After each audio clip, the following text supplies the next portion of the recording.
Bom dia a todos, irmãos. Prazer estarmos juntos mais uma vez. Eu convido os irmãos, então, a abrirem comigo em Filipenses, capítulo 3.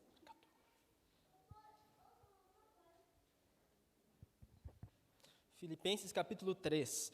Pela graça de Deus, hoje nós finalizaremos o capítulo 3 e entraremos no último capítulo, capítulo 4. Filipenses, capítulo 3. Nós vamos ler do versículo 17 do capítulo 3 até o versículo 1 do capítulo 4.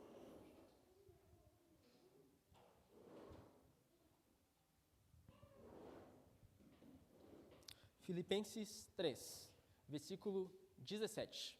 Diz assim a palavra de Deus: Irmãos, sejam meus imitadores e observem os que vivem segundo o exemplo que temos dado a vocês.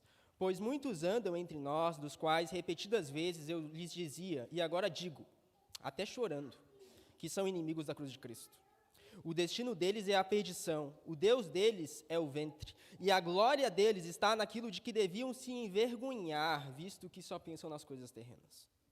Pois a nossa pátria está nos céus, de onde também aguardamos o Salvador, o nosso Senhor Jesus Cristo, o qual transformará o nosso corpo de humilhação para ser igual ao corpo da sua glória, segundo a eficácia do poder que ele tem de até subordinar a si todas as coisas.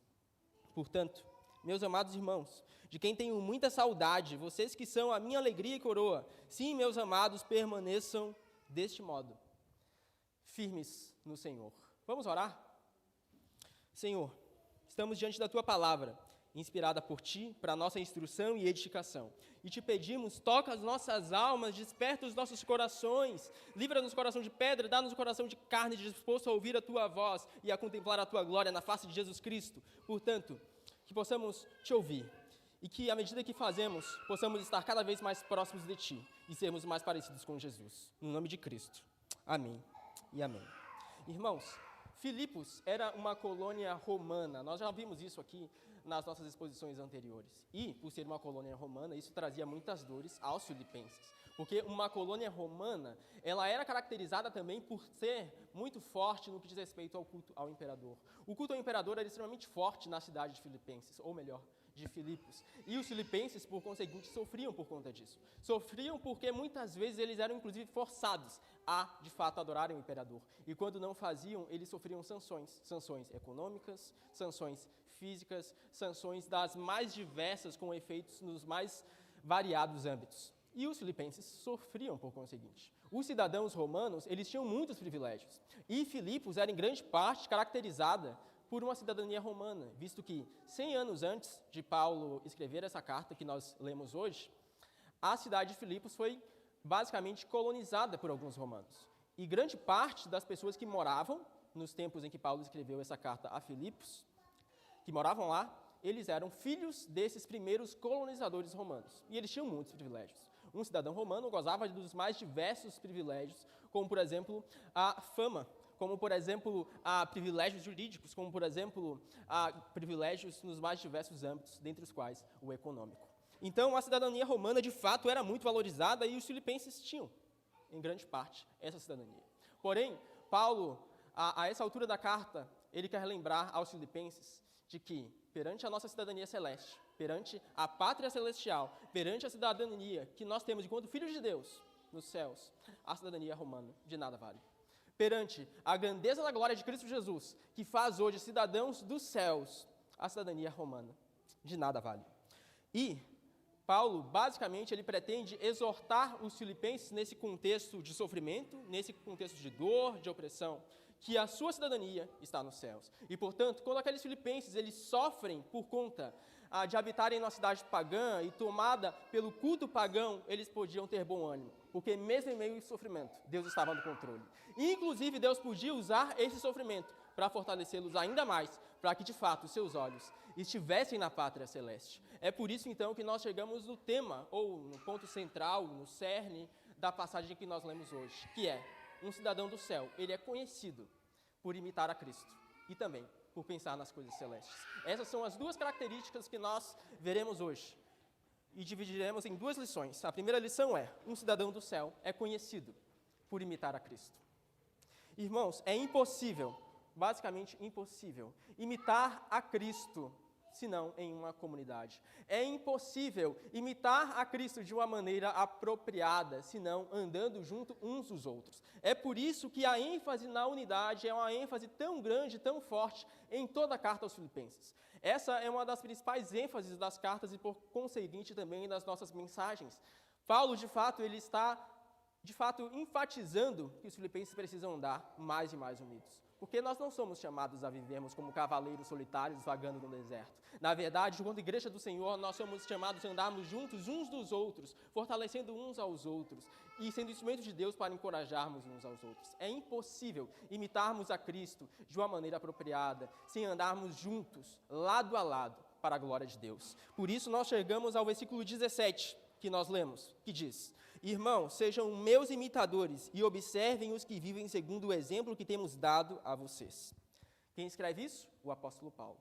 Paulo está dizendo: sejam meus imitadores. Imitem também aqueles que seguem o mesmo exemplo que temos dado a vocês. Há 3 domingos atrás, nós vimos que Paulo envia à cidade de Filipos 2 missionários, os missionários Timóteo e Epafrodito.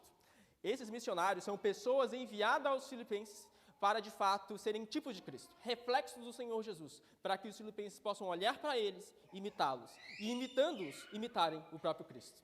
E dessa vez, nessa passagem, Paulo está se pondo também como alguém a ser imitado, como alguém que dá um exemplo exemplar do que é seguir a Cristo, de modo que ele tenha a ousadia de dizer: sejam meus imitadores.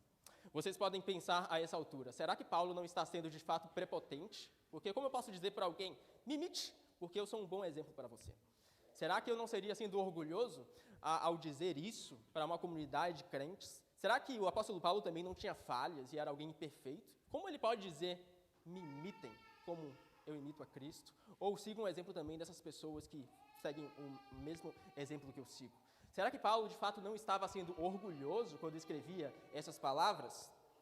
Há 2 domingos atrás, nós lemos o versículo 12 do capítulo 3, que diz assim: Não que eu já tenha recebido isso ou já tenha obtido a perfeição, mas prossigo para conquistar aquilo para o que também fui conquistado por Cristo Jesus. Irmãos, quanto a mim, não julgo havê-lo alcançado, mas uma coisa faço, esquecendo-me das coisas que ficam para trás e avançando para as que estão diante de mim, prossigo para o alvo, para o prêmio da soberana vocação de Deus em Cristo Jesus. Paulo não estava sendo prepotente. Na verdade, quando ele dizia: sejam meus imitadores, Paulo não está dizendo aos filipenses o seguinte: imitem completamente o meu exemplo, cada um dos meus atos, cada uma das atividades que eu realizo. Não é isso que Paulo pretende dizer aos filipenses. O que Paulo pretende comunicar é isso que nós acabamos de ler agora. Assim como Paulo seguia para o alvo, prosseguindo, perseverando mesmo em meio ao sofrimento, Paulo pretendia que os filipenses fizessem também. Mesmo em meio ao sofrimento, mesmo em meio às suas imperfeições, Paulo fazia uma coisa: ele prosseguia para o alvo.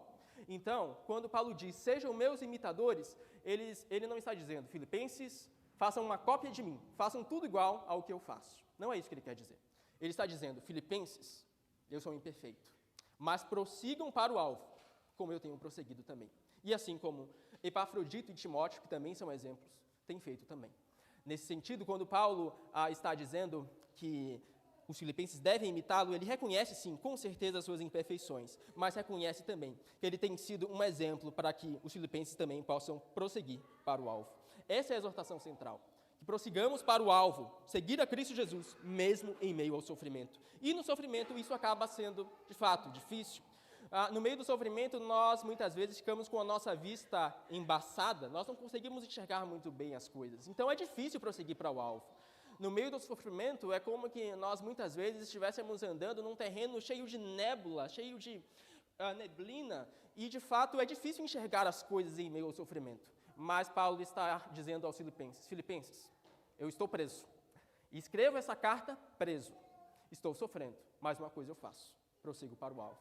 Façam isso vocês também. E uma pergunta que nós temos de nos fazer a essa altura é: quem são os nossos referenciais? Quem são aquelas pessoas que nos inspiram no nosso dia a dia? São de fato pessoas que são ímpias ou que odeiam a Deus? Ou são pessoas que amam a Deus e que refletem a luz de Cristo Jesus? Nós podemos muitas vezes admirar ímpios. a maneira como, por exemplo, eles têm uma habilidade enorme de ganhar dinheiro e fama, derrubando muitos. Mas se nós admiramos isso, se nós admiramos a maneira como os ímpios conquistam glória, fama e dinheiro, derrubando outros, mesmo que nós não cheguemos onde eles chegaram, nós desenvolveremos em nosso coração uma admiração e, por conseguinte, também teremos os ídolos que eles adoram. O ímpio, muitas vezes, tem como seu ídolo o dinheiro. E se nós os admirarmos, a consequência é que nós, muito possivelmente, também teremos como nosso ídolo o dinheiro, ou nós mesmos, ou a fama, ou a glória, ou idolatraremos as nossas profissões e trabalhos e podemos incorrer nas mesmas falhas que eles incorrem. E a grande questão é, quem são os nossos referenciais? São pessoas que imitam a Cristo Jesus? Nós temos, de fato, visto a obra de Deus em nosso meio, ou nós temos, de fato, admirado pessoas que são ímpias? Com quem nós temos a nossa comunhão mais íntima, irmãos? Com quem nós compartilhamos a nossa vida mais íntima? Com quem nós temos as nossas conversas mais profundas? São, porventura, pessoas que não amam a Deus no nosso trabalho? Então nós compartilhamos tudo da nossa vida com eles? Será mesmo que nós esperamos dos ímpios bons conselhos? Será que nós esperamos de psicólogos que não amam a Deus bons conselhos? Será que é com eles que nós compartilhamos a nossa vida mais íntima? Por mais que essa pessoa tenha uma formação profissional, seja doutora, será que é com essas pessoas, tomada por uma ideologia pagã, que nós compartilhamos as nossas vidas mais íntimas? Será que não deveríamos compartilhar as nossas vidas mais íntimas com pessoas que amam a Deus? E por mais que tenham muitas vezes menos conhecimento do que psicólogos que tenham doutorado, sejam instrumentos de Deus para propagar o seu bom conselho, será que a nossa postura não seria admirar os bons referenciais que refletem Cristo, por mais embaçados que eles possam ser? Quem são os nossos referenciais, de fato?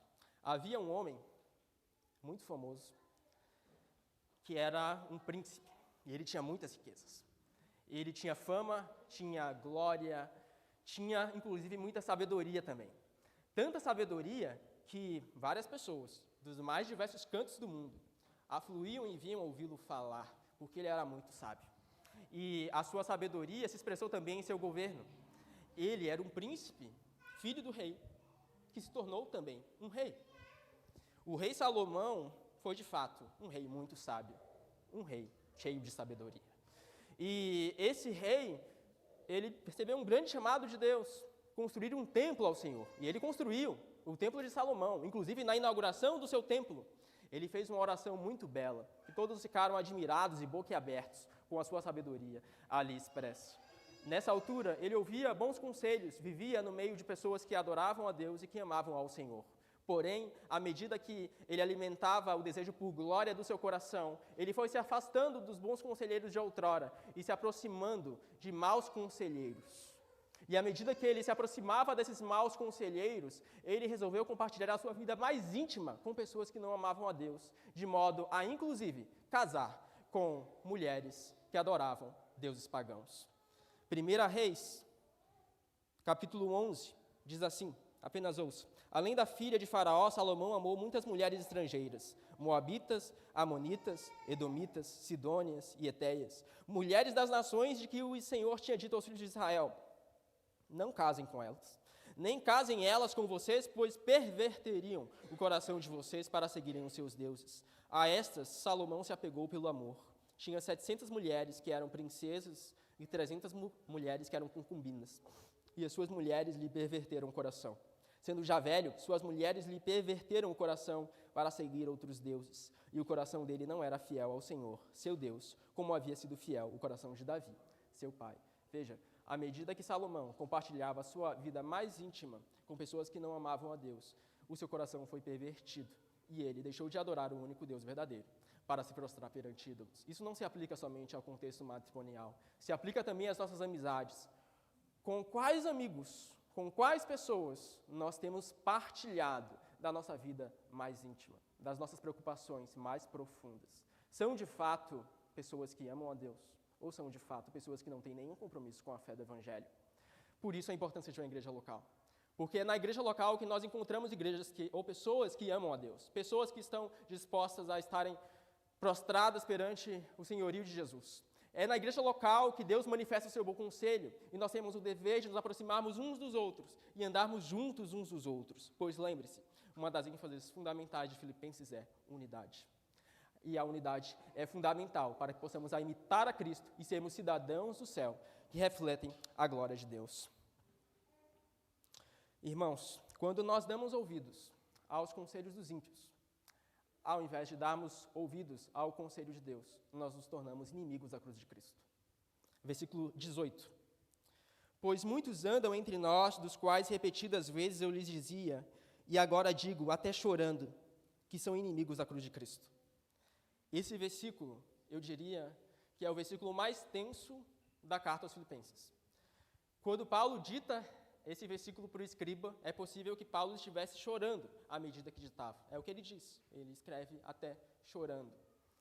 Esse versículo está cheio de tensão, são palavras duras, muito duras. Chamar alguém de inimigo da cruz de Cristo demanda uma convicção muito forte e também uma aspereza muito forte no falar.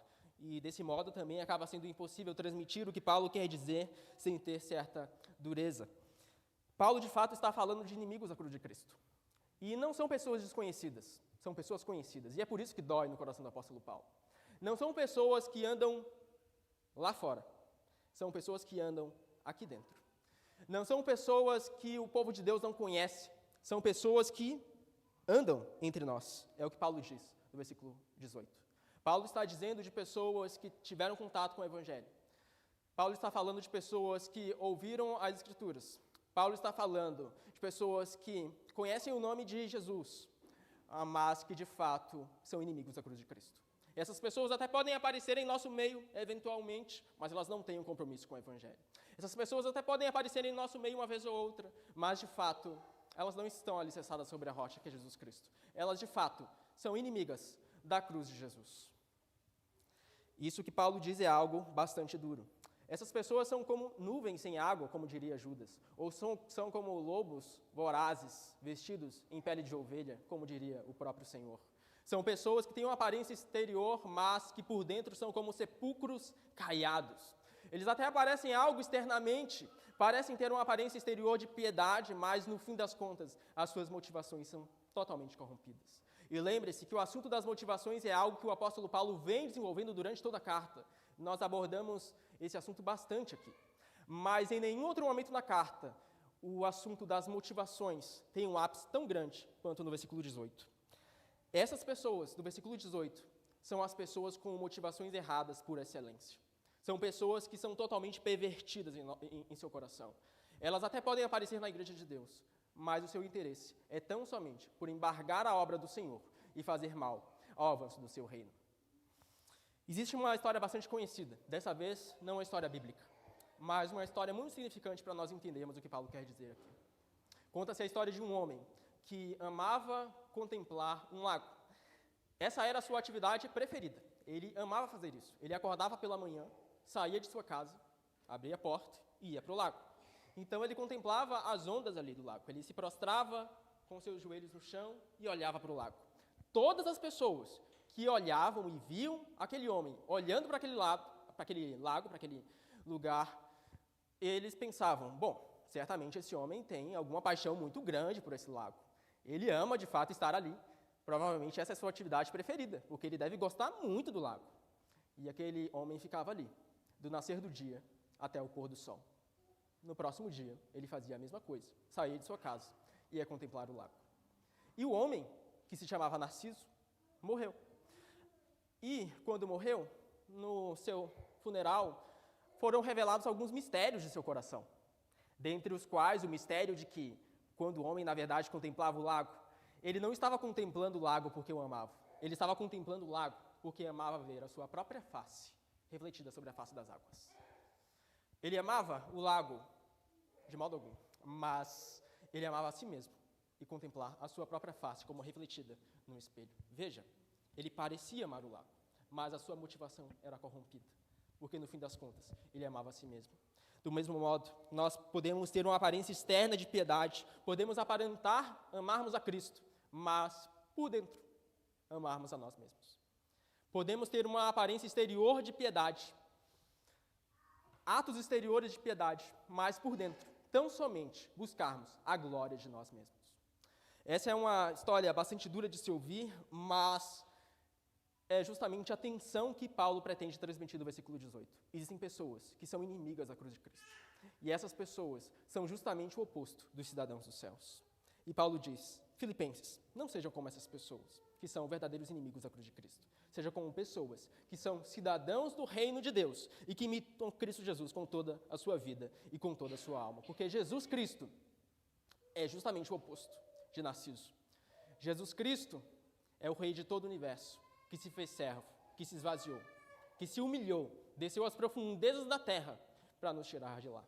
Já Narciso era alguém que não tinha nada, totalmente vazio, mas que pensava ser tudo, tão grande que não conseguia tirar os olhos de si e contemplar-se no espelho. Jesus Cristo é totalmente contrário de Narciso. É por isso que, quando nós expomos o capítulo 2, nós lemos o versículo 5, que diz: tenham entre vocês o mesmo modo de pensar de Cristo Jesus, que mesmo existindo na forma de Deus, não considerou ser igual a Deus, algo que deveria ser retido a qualquer custo.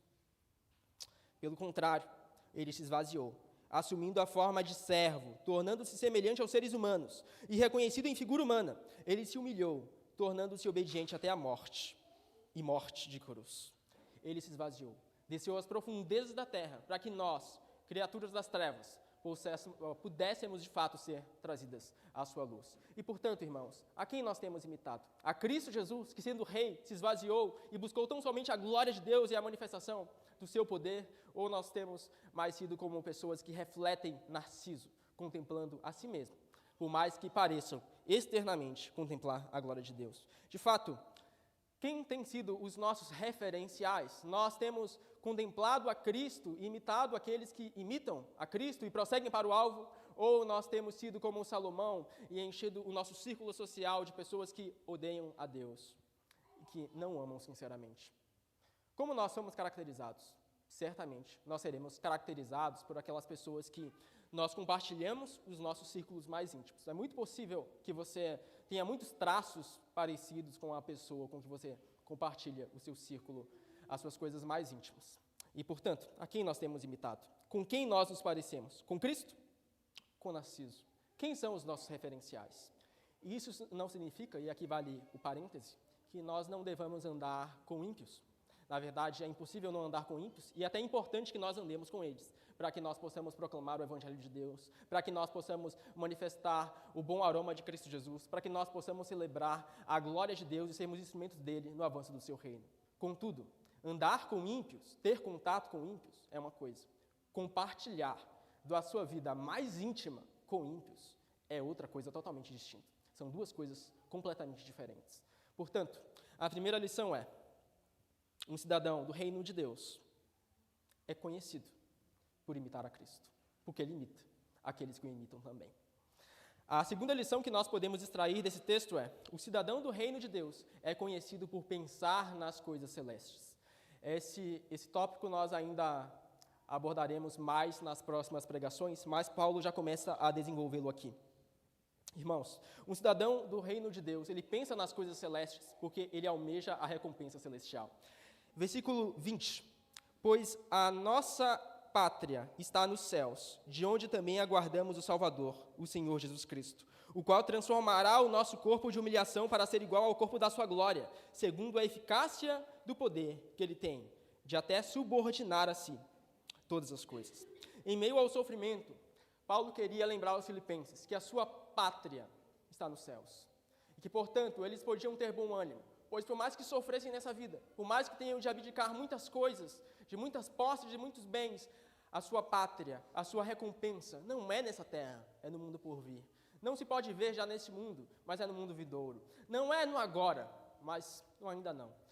Portanto, Paulo quer lembrar aos filipenses que, de fato, esse Cristo já está se manifestando hoje, já está manifestando o seu reino hoje, mas a nossa recompensa está nos céus. Portanto, pensem nas coisas celestes. Portanto, tenham a convicção de que, naquele dia, Cristo ressuscitará de fato todos aqueles que tiverem confiado no seu nome, e lhes dará corpos, não corruptíveis, mas corpos incorruptíveis. Não corpos que são frágeis, mas corpos cheios de glória. Não corpos carnais, mas corpos que amam a Deus com toda a sua vida. com todo o seu coração. Naquele dia, Cristo recompensará todos aqueles que tiverem sofrido no seu nome nessa presente era. E o cidadão do reino de Deus, ele é justamente o contraste dos inimigos da cruz de Cristo. Porque os inimigos da cruz de Cristo, eles pensam nas coisas terrenas, e tão somente nas coisas terrenas.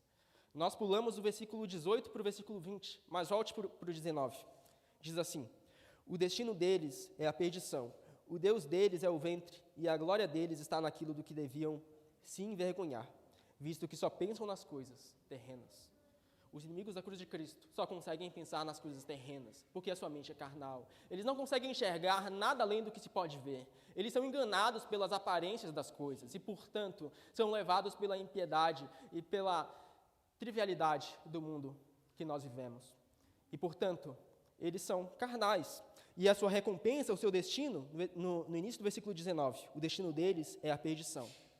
Por outro lado, os cidadãos do reino dos céus, que pensam nas coisas do alto, que pensam nas coisas celestes, ele tem como destino não a perdição, mas sim a recompensa celestial de estar com Cristo para todo sempre. Naquele dia, onde não haverá mais choro, nem pranto, nem dor, porque as primeiras coisas haverão passado. Essa é a nossa esperança enquanto crentes, pois Cristo vive, ele não continuou morto, mas tendo se esvaziado, tendo se humilhado, agora está exaltado, como diz o capítulo 2, do versículo 9. Por isso, também Deus o exaltou sobremaneira e lhe deu o nome que está acima de todo nome, para que ao nome de Jesus se dobre todo joelho, nos céus, na terra e debaixo da terra, e toda língua confesse que Jesus Cristo é Senhor, para a glória de Deus Pai. Essa é a nossa esperança. Cristo não permaneceu morto, mas ele vive, está ressurreto e irá voltar, irá buscar o seu povo. E por mais que tenhamos de passar por muitos momentos de vale, de sofrimento, de dor e de angústias, Cristo está assentado no seu trono e vive soberanamente sobre tudo, reinando sobre todos. Ele reina e essa é a nossa viva esperança. Portanto, onde está a nossa esperança? Nas coisas deste mundo, nas coisas dessa terra, do mundo passageiro que logo passará? Ou de fato nós nos fundamos sobre a rocha que é Jesus e colocamos as nossas esperanças, a nossa mais profunda esperança nesse Cristo que venceu, triunfou e está à destra de Deus? Nós vivemos o Evangelho, compartilhamos esse Evangelho com toda a nossa vida e com toda a nossa alma, nós pensamos nas coisas celestes ou nós pensamos nas coisas na terra? Pelo que é caracterizado o nosso coração? Pelo que nós somos marcados? Por um amor, por um apego às coisas da terra ou por um apego às coisas do céu? Havia um homem que nasceu também num palácio. Dessa vez não era Salomão, mas dessa vez é uma história bíblica. Não se trata aqui de Narciso. Esse homem nasceu num palácio. Ele tinha tudo para ter uma fama muito grande. Ele era conhecido, afinal, ele tinha sido adotado quando criança pela filha de Faraó. Então, ele tinha, de fato, um reconhecimento muito grande ali. Se ele quisesse, poderia ser conhecido como um príncipe no meio do Egito, que era o lugar onde ele morava. Mas a grande questão é, Moisés, ele estava disposto a abrir mão de tudo isso. Moisés, ele não estava apegado às coisas terrenas. Ele estava apegado às coisas do céu, porque o seu amor a Deus era maior do que todas as coisas. É assim que diz o autor de Hebreus, no capítulo 11. Apenas escute. Pela fé, Moisés, sendo homem feito, recusou ser chamado filho da filha de Faraó, preferindo ser maltratado junto com o povo de Deus, a usufruir prazeres transitórios do pecado. Ele entendeu que ser desprezado por causa de Cristo era uma riqueza maior do que os tesouros do Egito, porque contemplava a recompensa. Contemplava o quê? As coisas da terra? De modo algum. Ele contemplava a recompensa celeste. Portanto, onde estão os nossos olhos? Onde está o nosso pensamento? Pelo que nós temos vivido de fato. Um cidadão do reino dos céus, ele é conhecido por ter seus pensamentos nas coisas celestes. E é por isso que nós chegamos no versículo 1 do capítulo 4, onde Paulo diz assim: portanto, meus amados irmãos, de quem tenho muita saudade, vocês que são a minha alegria e coroa, sim, meus amados, permaneçam deste modo, firmes no Senhor. Irmãos, nós só estaremos firmes no Senhor se o nosso pensamento estiver nas coisas celestes. Se o nosso pensamento estiver nas coisas da terra, nós seremos como ondas que oscilam, como um mar em turbulência. Nós seremos como pessoas que cambaleiam andando por sobre uma fina corda.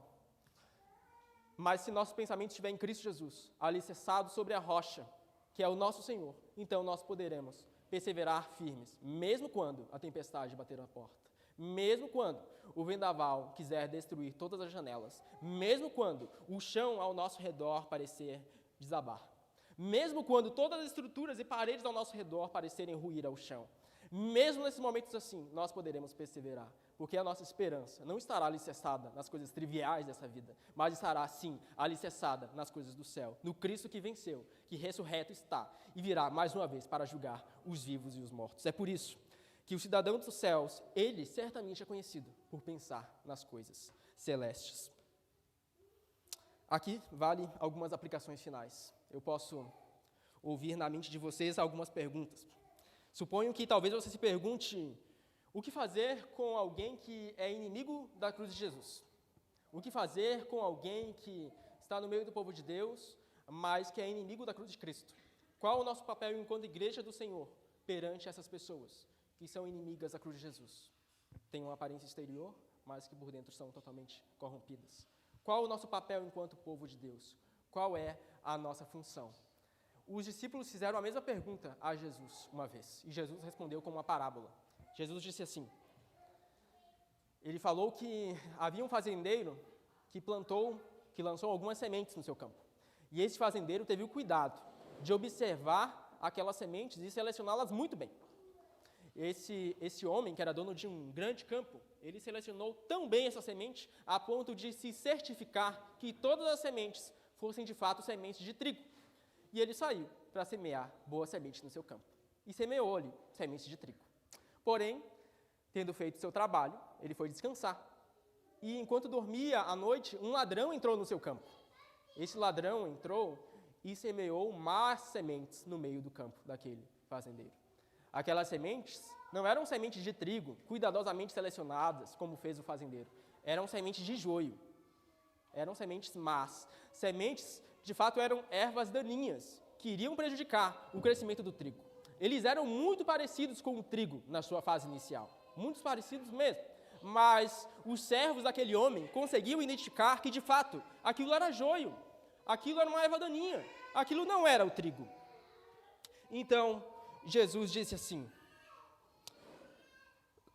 os servos lhe perguntaram, o Senhor quer que a gente vá e arranque o joio? O Senhor quer que a gente vá e arranque os inimigos da cruz de Jesus Cristo? O Senhor quer que a gente vá e tire essas pessoas de lá? Jesus diz enfaticamente, não, de maneira nenhuma. A sua função não é arrancar o joio. Não, a sua função não é arrancar os inimigos da cruz de Cristo. Ele diz, porque ao separar o joio, vocês poderão arrancar também com ele o trigo. Deixem que cresçam juntos até a colheita. E no tempo da colheita direi aos ceifeiros, ajuntem primeiro o joio e amarrem-no em feixes, para ser queimado, mas recolham o trigo no meu celeiro. Mateus 13, 28 e 30. Veja, a nossa função, enquanto igreja do Senhor, não é arrancar o joio. Não é arrancar os que são inimigos da cruz de Jesus. A nossa função é permanecermos firmes no Senhor, alimentando o trigo, pois, inevitavelmente, o tempo provará tanto o trigo quanto o joio.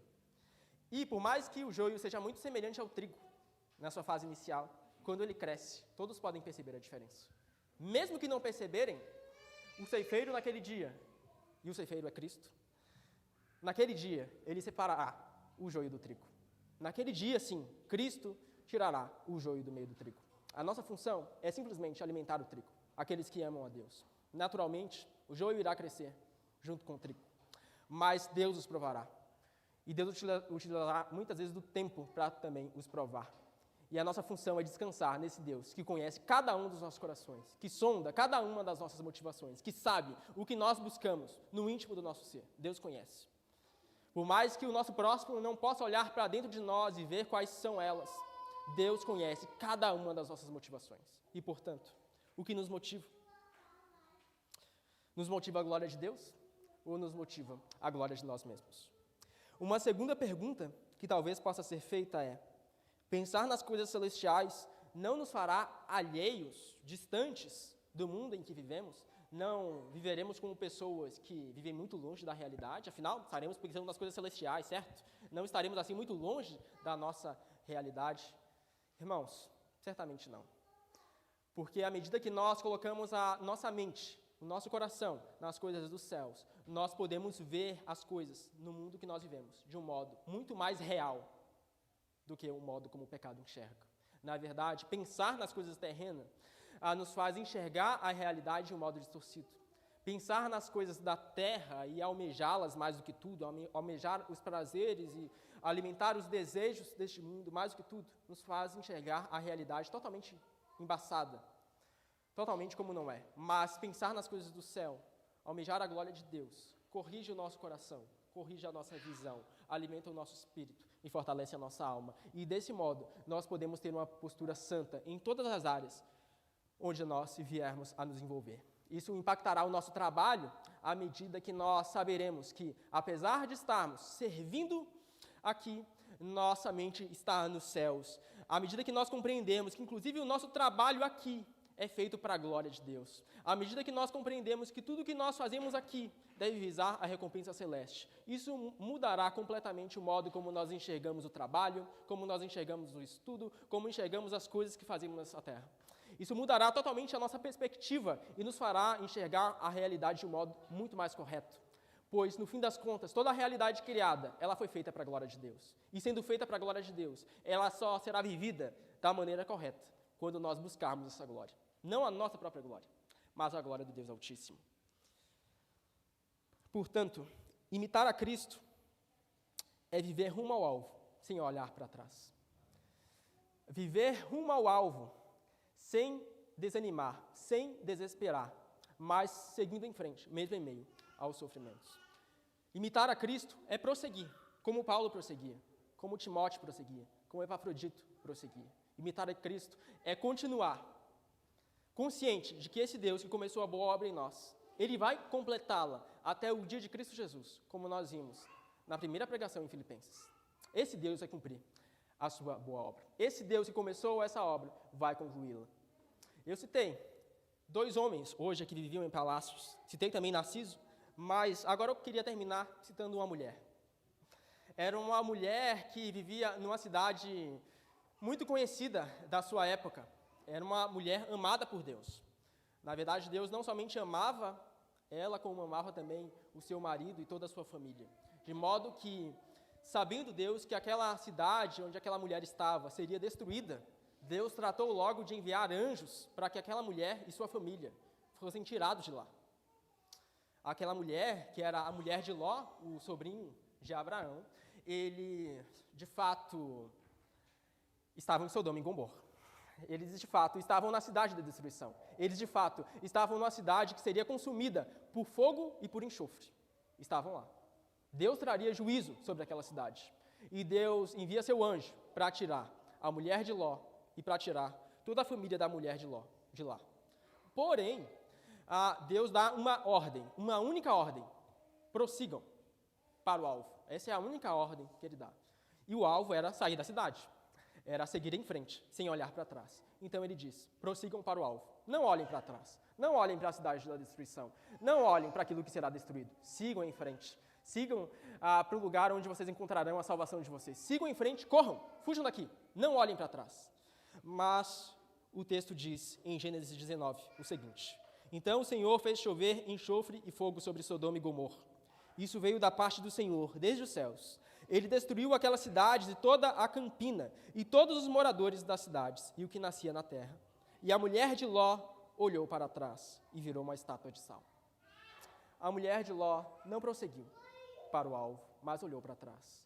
E o nosso chamado hoje é prosseguir para o alvo e não olhar para trás. Para que nós não desanimemos e para que, no fim das contas, nós não vivamos estagnados em nossa vida cristã, como ficou estagnada a mulher de Ló. Que nós possamos prosseguir para o alvo, imitando a Cristo, refletindo a Jesus, sendo sal e luz onde Deus nos plantar, prosseguindo para aquele dia onde não haverá mais dor, para aquele dia onde Deus fará novas todas as coisas, para aquele dia onde a aurora alcançará a sua plenitude, onde não haverá mais escuridão, mas o sol será sempre o sol do meio-dia. Naquele dia onde não haverão mais as cores tristes de outono, mas tão somente o verde da primavera, em onde as flores caracterizarão toda a vida e toda a existência. Naquele dia onde não haverá mais pranto, naquele dia onde estivermos com Cristo para sempre e para toda a eternidade, naquele dia Deus manifestará a sua glória mais do que nunca. Que os nossos olhos estejam em Cristo, que possamos imitá-lo à medida que caminhamos e que assim possamos prosseguir para o alvo, sem olhar para trás. Amém? Eu queria convidá-los a orar comigo. Se você puder, coloque-se de pé. Vamos orar ao Senhor. Que Deus nos ajude a termos a mente de Cristo, a imitá-lo. Que Deus nos ajude a pensar nas coisas celestes. Que Deus nos ajude a termos um coração que Ele ama, sinceramente, e não apenas exteriormente. Vamos orar. Senhor Deus, Tu és o Deus Altíssimo, e sonda cada um dos nossos corações. O Senhor sabe que nós somos pessoas imperfeitas. Paulo também sabia disso. Somos necessitados da Tua graça soberana, do Teu grande amor. Existem muitas falhas dentro de nós. Mas apesar das nossas imperfeições, apesar das nossas falhas, nos dá de contemplar a Cristo Jesus e prosseguirmos para o alvo. Pois, Senhor, se nós nos achegamos aos Seus pés, se nós nos assentamos à Sua mesa, se nós ceamos com Cristo Jesus, é impossível que sejamos os mesmos, porque o Senhor concede nova vida a todos quantos Te servem de um modo fiel. O Senhor nos conduz a andarmos em novidade de vida. Portanto, que possamos ter os nossos olhos em Jesus Cristo, que possamos celebrar a Tua bondade, a Tua misericórdia e a Tua glória, e à medida que nos assentarmos à mesa com Jesus, nós possamos prosseguir para o alvo, sem desanimar e sem olhar para trás. Nos dá de vivermos, não com más referências, não compartilhando a nossa vida com ímpios e ouvindo o conselho dos ímpios, mas de compartilharmos a nossa vida na igreja local e ouvindo o bom conselho do Senhor, através de Teus servos, por mais que por meio de vasos de barro. Nos ajuda a termos a humildade de compartilharmos as nossas dificuldades e a sermos instrumento Seu na vida uns dos outros, e assim a imitarmos a Cristo Jesus, que se humilhou, se esvaziou, tomou a forma de servo, mas que agora está exaltado à destra de Deus e intercede por nós, e de lá voltará mais uma vez para julgar os vivos e os mortos. Enquanto Cristo não volta, que nossa mente esteja nas coisas dos céus, nas coisas celestes, buscando ao Senhor com toda a nossa vida e com toda a nossa alma, e que assim possamos transbordar com um coração sincero, em verdadeira piedade, em verdadeiro louvor e adoração ao Seu santo e glorioso nome. Por Tua graça, Senhor, nos ajuda, inflama os nossos corações e nos enche do Teu Santo Espírito. No nome do Senhor Jesus Cristo. Amém.